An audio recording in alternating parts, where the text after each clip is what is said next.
नमस्कार, मी अरविंद विठ्ठल कुलकर्णी. अधोरेखितचा आजचा विषय आहे ट्रम्प, पवार आणि संजय राऊत. मित्रहो, अमेरिकेचे अध्यक्ष डोनाल्ड ट्रम्प यांनी अतिउत्साहात परवा भारत-पाकिस्तान संघर्षामध्ये शस्त्रबंदी होणार असल्याचं घोषित केलं. त्याच्यातून भारतामध्ये विरोधी पक्षात वादळ उठलाय. काश्मीर प्रश्नाचं आंतरराष्ट्रीयीकरण करण्याचा डोनाल्ड ट्रम्प यांचा हा प्रयत्न आहे, अशी टीका होत आहे. आणि पंतप्रधान मोदी हे अमेरिकेच्या दबावापुढे झुकले आणि पाकिस्तानला धडा शिकवण्याची वेळ आलेली असताना त्यांनी शस्त्रबंदीला मान्यता दिली. हा भारताच्या सार्वभौमत्वाचा अपमान आहे, अशी टीका काँग्रेसमध्ये मनीष तिवारी, सचिन पायलट, कपिल सिब्बल, नंतर असदुद्दीन ओवैसी असे अनेक लोक करतायत. संसदेचं विशेष अधिवेशन बोलवा, अशी मागणी होतीये. आणखीन म्हणजे ही घोषणा शस्त्रबंदीची मोदींनी करायला हवी होती, ती डोनाल्ड ट्रम्पनी कशी केली, असा प्रश्न. या प्रश्नात तथ्य आहे, नाही असं नाही, पण मोदींनी लगेच स्पष्ट केलेलं आहे त्यानंतर ज्या बैठका झाल्या त्याच्यातून, की आमची द्विपक्षीय चर्चा आधीपासून चालू होती, त्यामुळे अमेरिकेच्या मध्यस्थीचा प्रश्नच उद्भवत नाही. त्यांनी काही मध्यस्थीचे प्रयत्न केले असतील, पण आम्ही काही त्या मध्यस्थीला मान देतो आहोत वगैरे असे प्रश्नच उपस्थित होत नाहीत. आणि काश्मीर प्रश्नावर द्विपक्षीय चर्चा होईल, तिसऱ्या कोणत्याही घटकाची मध्यस्थी आम्ही मान्य करणार नाही, असं नरेंद्र मोदी यांनी स्पष्ट केलंय.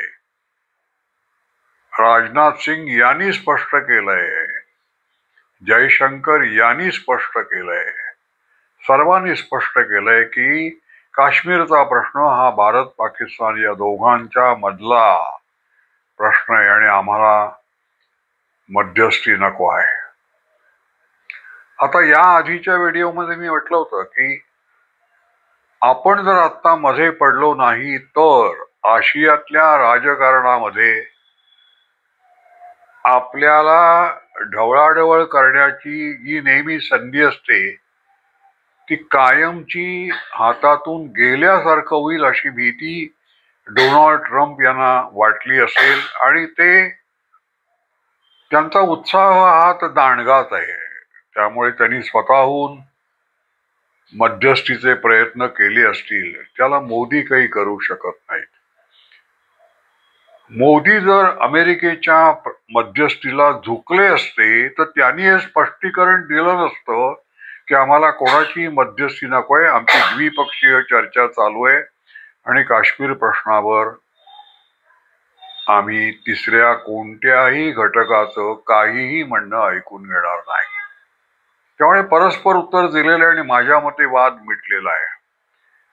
आजचा व्हिडिओ करण्याचं कारण असं की संजय राऊत, शिवसेनेचे प्रवक्ते आणि सामना दैनिकाचे कार्यकारी संपादक, त्यांनी मोदींवर तोंड सुख घेतलेलं आहे.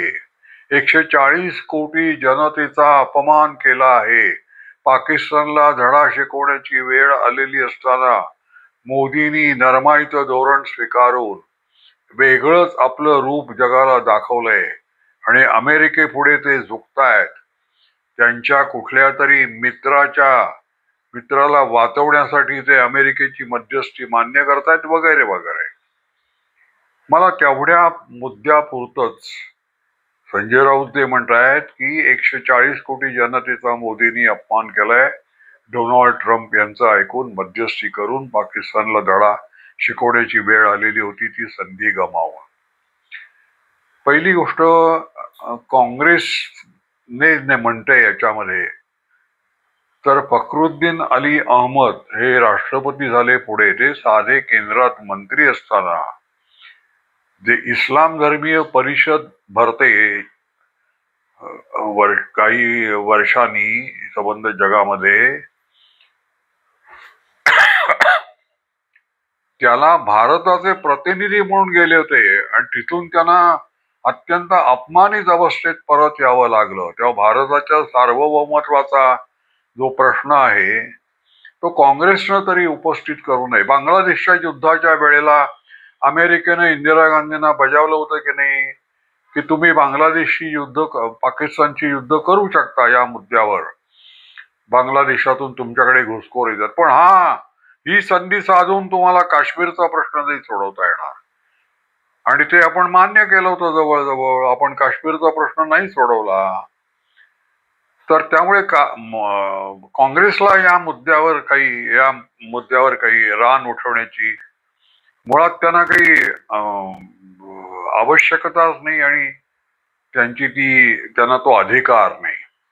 संजय राऊतांना मला एक आठवण करून द्यायची आहे की तुमचं आणि भाजपचं जी युती होती आणि तुमचे काही मतभेद होते, तो अंतर्गत प्रश्न होता की नाही, आणि तो सोडवता येण्यासारखा होता.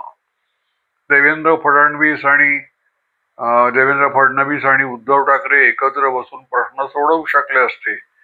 त्यावेळेला तिसरा पक्ष भारतातला डोनाल्ड ट्रम्प, आपण म्हणूया, डोनाल्ड ट्रम्पना आवडणार नाही हे, पण शरद पवारांची मध्यस्थी तुम्ही मान्य केलीत. आणि मान्य केलीत म्हणजे कसं केलं, तर तुम्ही जवळजवळ विकले गेलात. तुम्ही देवेंद्र फडणवीसांना, भारतीय जनता पक्षाला फसवलं. त्यात शरद पवारांच्या राजकारणाला तुम्ही हातभार लावला. तुमचा त्याच हित काय साधलं गेलं? तुमचे जे संस्थापक बाळासाहेब ठाकरे, त्यांनी युती केली होती ना भाजप बरोबर.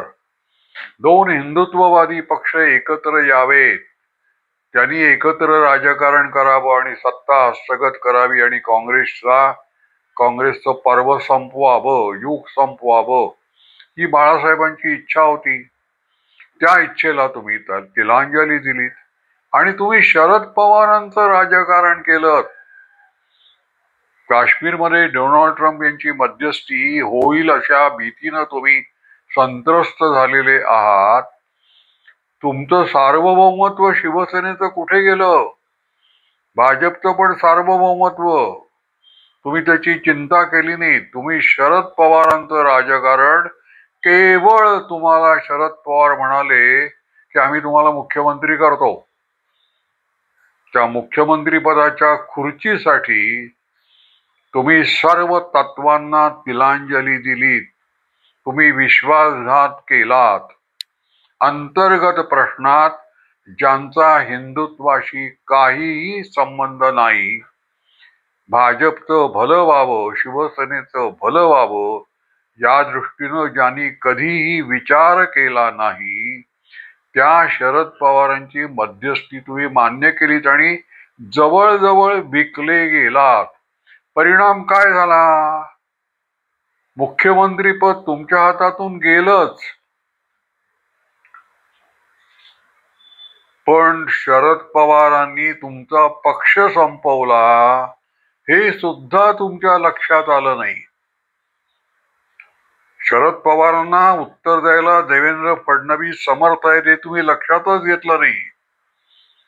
देवेंद्र फडणवीसांनी, ज्यांना बाळासाहेब ठाकरेंचे विचार मान्य आहेत, असा तुमच्यातला एक मोठा गट बाहेर काढला. त्यांच्याशी युती करून परत भाजप शिवसेना युतीचं सरकार महाराष्ट्रात स्थापन केलं. त्यामुळे मग शिवसेनेच्या, उद्धव ठाकरेंच्या संजय राऊतांच्या हातात काय पडलं? जनतेचा विश्वासघात हेच पडलं ना. त्यामुळे बरं, मोदींवर टीका, संजय राऊत राज्यसभेचे सदस्य आहेत, त्यांना त्या मर्यादेमध्ये मोदींवर टीका करण्याचा अधिकार आहे. पण मोदींनी 140 कोटी जनतेचा अपमान केला, भारताच्या सार्वभौमत्वाचा अपमान केला वगैरे, असं बोलण्याचा त्यांना अधिकार आहे का? याचा विचार शिवसैनिकांनी करायचा आहे. जे शिवसैनिक आता उद्धव ठाकरे यांच्या पक्षात आहेत, त्यांनी हा विचार करायचा की जर तुम्हाला डोनाल्ड ट्रम्प यांची मध्यस्थी भारत पाकिस्तान संघर्षात मान्य नाही, तर भाजप आणि शिवसेनेचा जो संघर्ष होता त्याच्यात तुम्ही शरद पवारांची मध्यस्थी कशी काय मान्य केलीत? हा अगदी मूलभूत प्रश्न आहे. आणि या प्रश्नाचं उत्तर उद्धव ठाकरेंनी द्यायला हवंय. या प्रश्नाचं उत्तर संजय राऊतांनी द्यायला हवंय. आणि शिवसेनेनी हे प्रश्न त्यांना वारंवार विचारले पाहिजेत. हे मला या निमित्तानं लक्षात आणून द्यायचं होतं. आपण काहीही केलं तरी ते क्षम्य असतं. ते मराठी जनतेच्या हितासाठी आम्ही करतो असं एक आवरण तुम्ही निर्माण करता लपण्यासाठी. आणि तुमची आंतरराष्ट्रीय राजकारण समजण्याची, मोदी कशा पद्धतीनं राजकारण करतात, मोदींचं राजकारण समजायला त्यांनी एक चाल खेळल्यानंतर पुढच्या 2 वर्षांनी तुमच्या लक्षात येतं की मोदींचे उद्देश काय होतात. मोदी हे अतिशय मूलगामी, सूक्ष्म चिंतन करणारे असे राजकारणी आहेत, हे देखील तुमच्या लक्षात आलेलं नाहीये. आत्ता भारताच्या राजकारणात हे पहिल्यांदा होतंय की पाकिस्तानला जे हवंय ते भारत करणार नाही. आतापर्यंत पाकिस्तान, इस्लाम धर्मीय, मुसलमान यांना हिंदू मुस्लिम ऐक्याच्या प्रयोगासाठी वाजबीहून अधिक महत्व दिलं जात होतं. आता मोदी म्हणतात प्रत्येकाला त्याच्या योग्यतेप्रमाणे स्थान दिलं जाईल. या एका सूत्रामध्ये योग्यतेप्रमाणे स्थान, मोदी ट्रम्प यांना सुद्धा योग्यतेप्रमाणे स्थान देणार आहेत, हे तुम्ही कसं लक्षात घेत नाही? त्यामुळे मोदी हे कोणत्याही प्रकारे अमेरिकेची मध्यस्थी मान्य करणार नाहीत. हे त्यांनी त्या दिवशी, ज्या दिवशी डोनाल्ड ट्रम्प यांनी मध्यस्थी एकतर्फी कोणाला न विचारता घोषित केली, त्या दिवशी भारत सरकारच्या वतीनं आमची द्विपक्षीय चर्चा चालू आहे. आम्ही कोणाच्याही सांगण्यावरून शस्त्रसंधीला मान्यता दिलेली नाही. आणि गंमत म्हणजे मोदींनी शस्त्रसंधीला मान्यता दिलेलीच नाही. त्यांनी 40 तासाचा अवधी दिला. या अवधीत बघूया तुम्ही कसे वागता ते. असं आतापर्यंतच्या इतिहासात पाकिस्तानला प्रश्न विचारणं, पाकिस्तानला पर्याय देणं असं एकदा तरी झालंय का? 65चं युद्ध आहे का 8वा, 71चं युद्ध 8वा, आपण त्यांचा पराभव केला. पण पाकिस्तानला जाब विचारला पाहिजे, पाकिस्तानला धडा शिकवला पाहिजे. यासाठी तुमचा स्वाभिमान असा उफाळून यायला लागतो वरती. तो यापूर्वी कधी आला होता का? याचा विचार करा. आणि मग मोदींवर टीका करताना आपण काय बोलावं याचा विचार करा. जोपर्यंत पवार आहेत, जोपर्यंत संजय राऊत आहेत, जोपर्यंत उद्धव ठाकरे आहेत, तोपर्यंत लोकांच्या तुम्ही भाजपचा विश्वासघात केलात, महाराष्ट्राचा विश्वासघात केलात, हिंदुत्वाचा विश्वासघात केलात आणि बाळासाहेब ठाकरेंचा विश्वासघात केलात. हे लोक विसरणार नाहीत. याची नोंद तुम्ही मनात घ्या. एवढंच मला तुमच्या लक्षात आणून द्यायचंय. आणि आपल्या मर्यादेत राहा. माझा व्हिडिओ आपल्याला आवडला असेल तर लाईक करा, शेअर करा आणि सबस्क्राईब करा. धन्यवाद.